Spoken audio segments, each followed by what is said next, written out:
ورحمۃ اللہ وبرکاتہ۔ سورۃ البقرہ آیت نمبر 246۔ اعوذ باللہ السمیع العلیم من الشیطان الرجیم من ہمزہ ونفخہ ونفثہ۔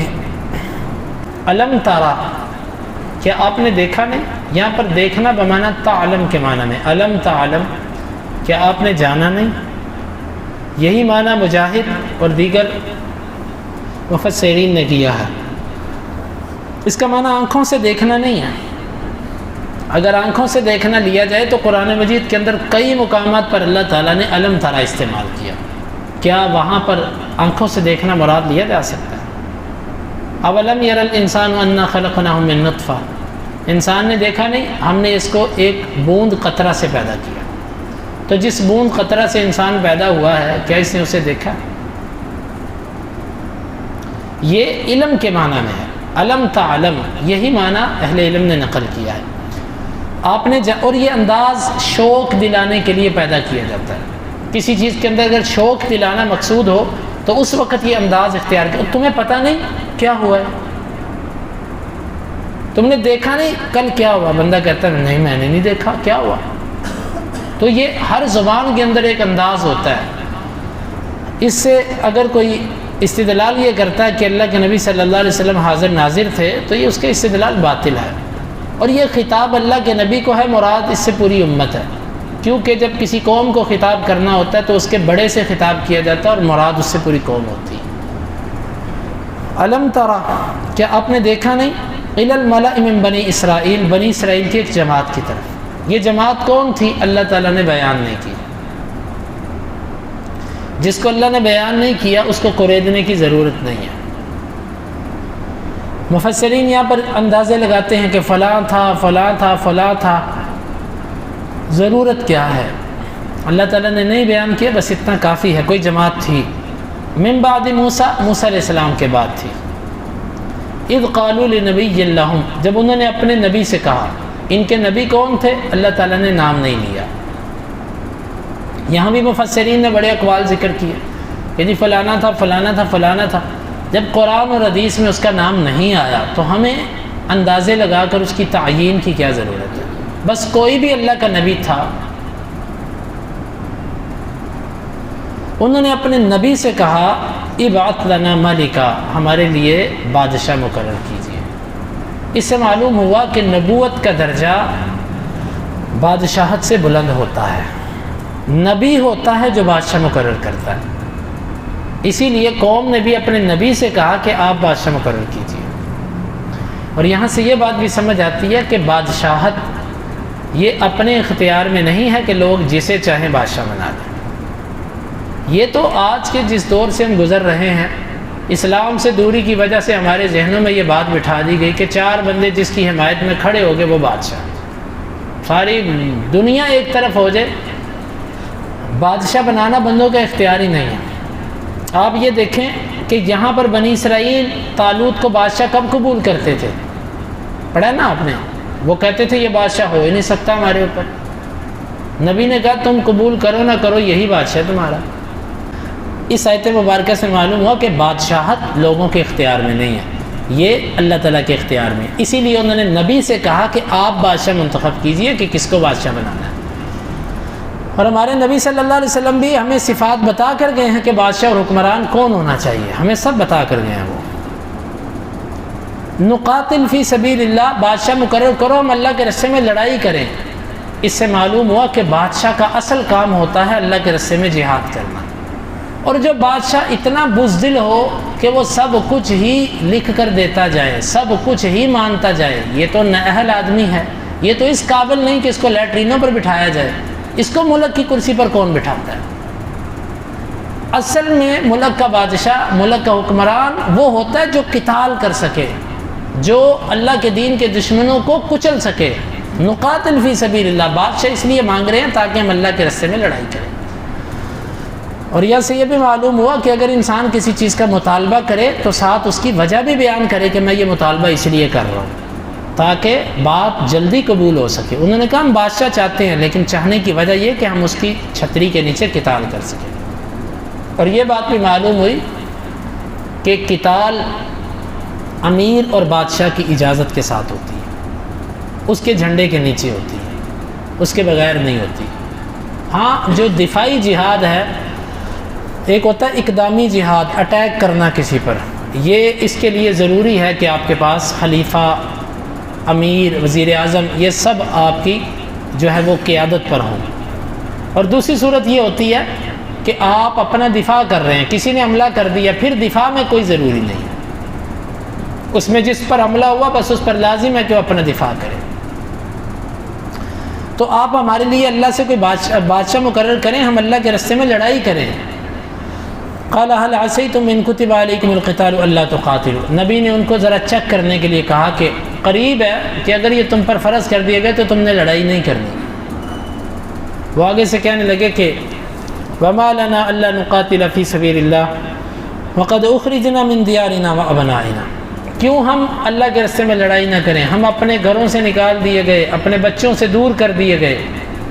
اس سے معلوم ہوتا ہے کہ جب ایسی کیفیت ہو تو یہ اس وقت شدید ترین صورت ہوتی جہاد کے فرض ہونے کی۔ تو ہم دیکھیں کتنے مسلمان ملکوں کے اندر ان کے گھروں کو تباہ کر دیا گیا، ان کو ان کے گھروں سے نکال دیا گیا، اور بیوی بچوں کو ان میں جدائیاں آ گئیں، یعنی کہ ماں باپ اور بچوں میں جدائیاں موت کے ذریعے یا قید کے ذریعے، یا ان کو اشتہاری بنا دیا گیا، وہ بیچارے چھپتے پھرتے اور ان کے بچے ان سے دور ہیں۔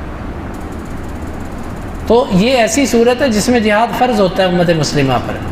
فلما کتب علیہم القتال تولوا الا قلیلا منہم، وہی بات ہوئی، جب ان کے اوپر جہاد فرض ہوا تو سب کے سب پھر گئے ماں سوائے چند لوگوں۔ اسی لیے اللہ کے نبی صلی اللہ علیہ وسلم نے بھی فرمایا کہ لا تتمنوا لقاء العدو، دشمن سے ملاقات کی آرزویں نہ کرو، یہ نہ کہو کہ جی فلاں سے جنگ لگے گی تو بڑا مزہ آئے گا، ذرا ایک دفعہ جنگ لگے تو صحیح۔ اکثر ایسا کرنے والے پھر جب جنگ لگتی ہے تو نظر بھی نہیں آتے۔ تو یہ اللہ تعالیٰ نے فرمایا کہ جب ان پر لڑائی فرض کی گئی تو سب کے سب بھاگے ماں سوائے چند لوگوں کے۔ واللہ علیم بالظالمین، اور جنگ سے بھاگنا ظلم ہے، اللہ نے فرمایا اللہ ظالموں کو جانتا ہے۔ جہاد کے فرض ہونے پر بھاگنے والا بندہ ظالم ہے۔ وقال لهم نبيهم ان اللہ قد بعث لكم طالوت ملکا، اب یہاں سے دعا قبول ہو گئی۔ ان کے نبی نے کہا بھئی اللہ نے تمہارے لیے طالوت کو بادشاہ مقرر کیا، اللہ کا نام لیا، کیونکہ نبی جو بھی کہتا ہے وہ اللہ کے حکم سے ہوتا ہے۔ اسی لیے ہم کہتے ہیں کہ ہمارے نبی صلی اللہ علیہ وسلم کی حدیث بھی اللہ کا حکم ہی ہے۔ تو اللہ نے تمہارے لیے طالوت کو بادشاہ مقرر کیا۔ وہ آگے سے کہنے لگے کہ انا یکون لہ الملک علینا، اس کی ہمارے اوپر بادشاہت کیسے ہو سکتی ہے؟ اس کی وجہ یہ تھی، بنی اسرائیل میں دو بڑے گروہ چلے آ رہے تھے، ایک وہ تھے کہ جس میں نبوت چلی آ رہی تھی، اور ایک وہ تھا کہ جس میں بادشاہت چلی آ رہی تھی۔ یہ دو خاندان تھے، اسی ایک قوم کے اندر نبی پیدا ہوتے تھے، دوسری قوم تھی کہ اس میں بادشاہ ہوتے تھے، باقی اقوام ان کے تابع تھی۔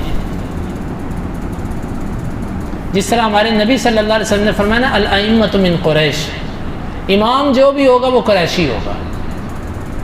بادشاہ کوئی بھی ہو سکتا ہے، سپہ سالار کوئی بھی ہو سکتا ہے، لیکن جو خلیفہ ہوگا، جو امام بنے گا مسلمانوں کا، وہ قریشی ہوگا۔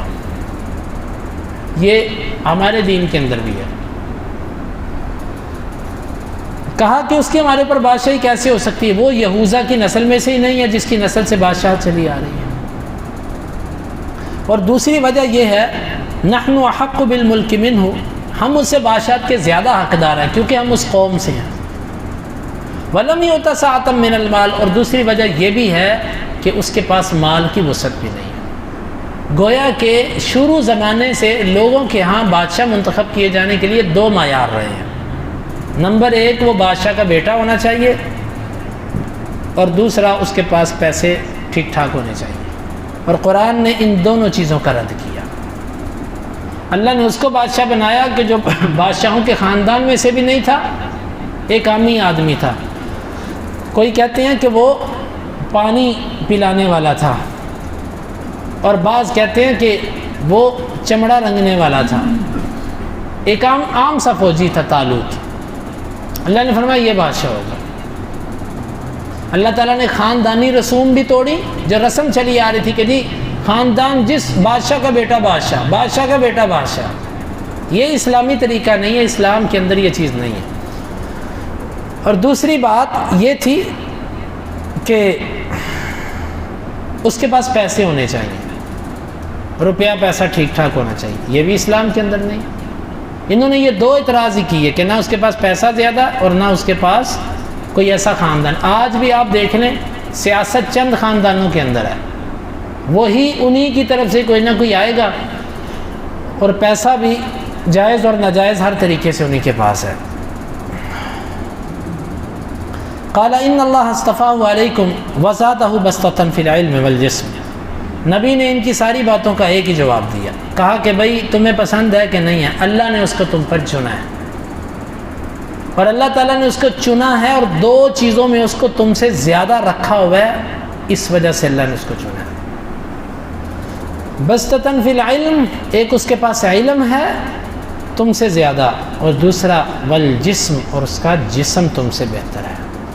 اہل علم کہتے ہیں کہ مسلمانوں کے قائد کے لیے یہ دو چیزیں ضروری ہیں، ایک اس کے پاس علم ہونا چاہیے، علم کس چیز کا؟ حکومتی معاملات کو سمجھنے کا، سنبھالنے کا، چلانے کا، یہ علم اس کے پاس ہونا۔ ایسا بیوقوف نہ ہو کہ اس کو پتہ ہی نہ ہو میں نے کیا کرنا ہے، اس کو کاغذ پہ لکھا بھی پرچی پکڑائی جائے، رات کو اٹھا کے اٹھو جی یہ پرچی پڑھ کے سناؤ قوم کو، وہ رات کو اٹھتا آنکھیں ملتا ملتا آتا ہے، پرچی پڑھ کے سنا دیتا ہے قوم، اس کو پتہ ہی کچھ نہیں ہے۔ ایسا نہ ہو، کم از کم اس کو عقل ہونی چاہیے کہ وہ نظام کو سمجھتا ہو، جو حکومت کے معاملات ہیں ان کو سمجھتا ہو۔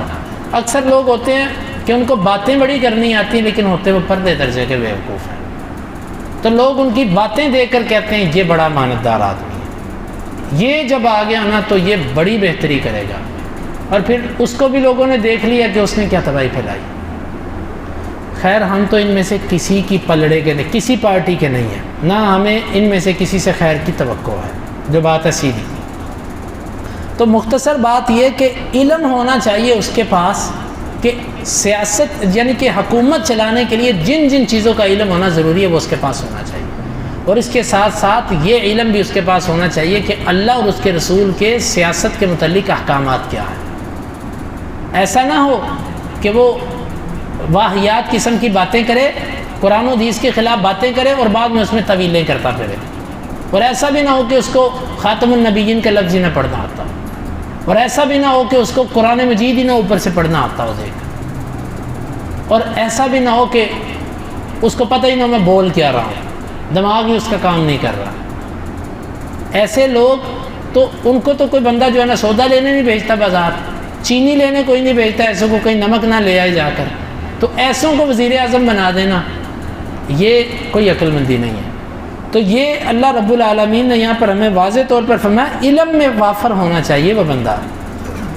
علم سے مراد اے بی سی نہیں ہے کہ اس کو جی اے بی سی بڑی آتی ہے، اس کو جو ہے نا انگلش کے لفظ بہت آتے ہیں، یہ علم تھوڑی ہے، یہ تو ایک زبان ہے جو کسی بھی کوئی بھی زبان آپ کسی بھی ماحول میں جا کر سیکھ سکتے ہیں۔ علم قرآن و حدیث کا علم، اور اس کے ساتھ ساتھ اس کو نظام چلانے کی معلومات ہونی چاہیے۔ والجسم، اور جسم اس کا بہتر ہونا چاہیے۔ یہیں سے اہل علم نے کہا کہ جو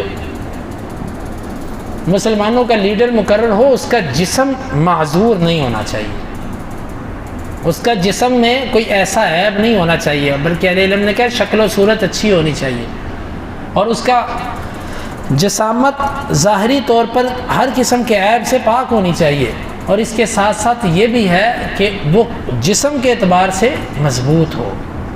کیوں؟ جو جسم جس کا مضبوط ہوتا ہے پھر اس کے دل اور اس کے اعصاب بھی مضبوط ہوتے ہیں، اور جہاد کرنا یہ مضبوط دل، جان اور اعصاب والے کا کام ہے۔ ایسا نہ ہو کہ اس کو کوئی تھوڑی سی بات کہے تو وہ اس کے آگے جو ہے نا ایسے جھک جائے، جی جی ٹھیک ہے جی سائن کروائیں جس پر آپ نے کروانے ہیں، وہ تھوڑی سی کوئی دھمکی دے اس کو اور آگے سے کہ جی ٹھیک ہے جی، اتنا بزدل نہیں ہونا چاہیے۔